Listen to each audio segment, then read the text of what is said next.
हमारे साथ बातचीत करने के लिए हैं बीजेपी सांसद जगदंबिका पाल जी। सर, युद्ध जो है वो ईरान और इजराइल के बीच में चल रहा था, लेकिन राजनीति जो है वो भारत में लगातार तेज बनी हुई थी इस मामले को लेकर।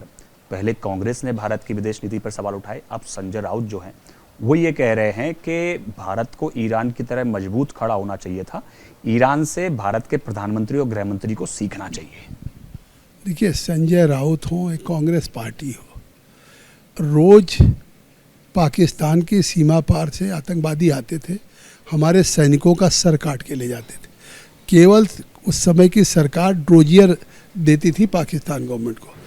आज अगर पहलगाम की घटना हुई तो हमारी सरकार ने भारत की सेना को फ्रीडम दिया और भारत की सेना ने पाकिस्तान के अंदर घुस करके पाकिस्तान ऑक्युपाइड कश्मीर मुरीद के में चाहे लश्कर तोयबा हाफिज़ सईद का हेडक्वार्टर हो, चाहे जैसे मोहम्मद का आपने बहावलपुर में हेडक्वार्टर मसूद अजहर का देखा हो, या हिजबुल मुजाहिदीन का सियालकोट में, हमने 9 आतंकवादियों के हेडक्वार्टर्स को नेस्तनाबूद किया।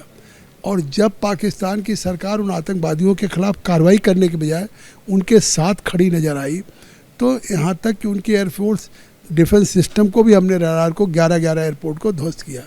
तो ये एक संकेत है कि हम पूरे दुनिया में आतंकवाद के खिलाफ अगर किसी ने लड़ने का पहल किया है तो नरेंद्र मोदी जी ने किया।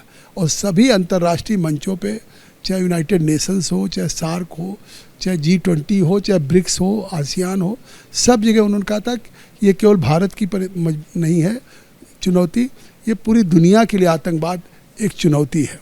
और आज भी जिस तरह से हमें मानते हैं कि कोई युद्ध नहीं समाधान है, केवल शांति ही है।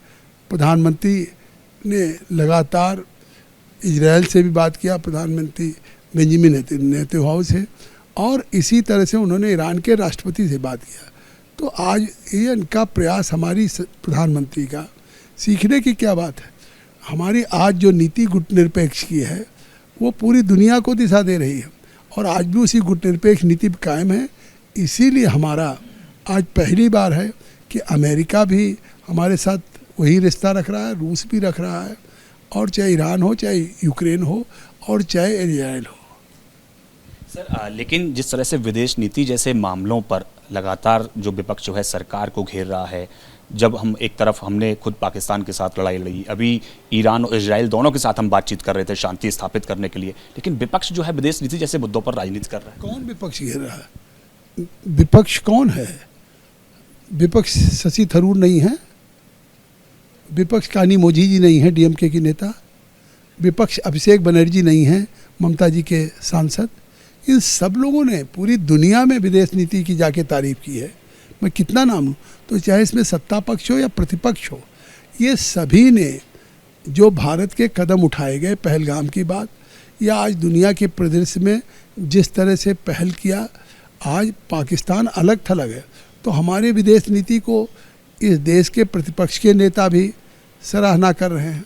अब ये तो सवाल मतलब संजय राउत को पूछना चाहिए प्रियंका चतुर्वेदी से, ये सवाल राहुल गांधी को पूछना चाहिए अपने कांग्रेस के नेता शशि थरूर से, गुलाम नबी आज़ाद से, सलमान खुर्शीद से। सर, इसके अलावा अगर बात करें उत्तर प्रदेश के इटावा से एक घटना सामने आ रही है। अब उस पूरी घटना को लेकर राजनीति तेज हो गई है।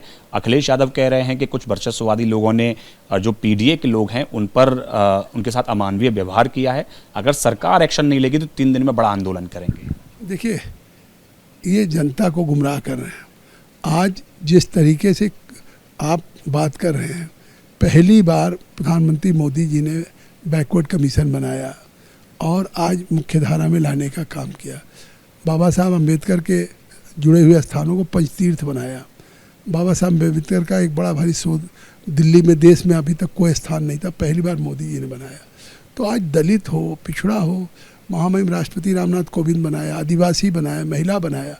तो ये जनता इस बात को जानती है, और कहीं कोई किसी को अपमानित करेगा, कोई अगर अपराध करेगा तो उसके खिलाफ प्रशासन सख्त कार्रवाई करेगा, क्योंकि यूपी में 0 टॉलरेंस है।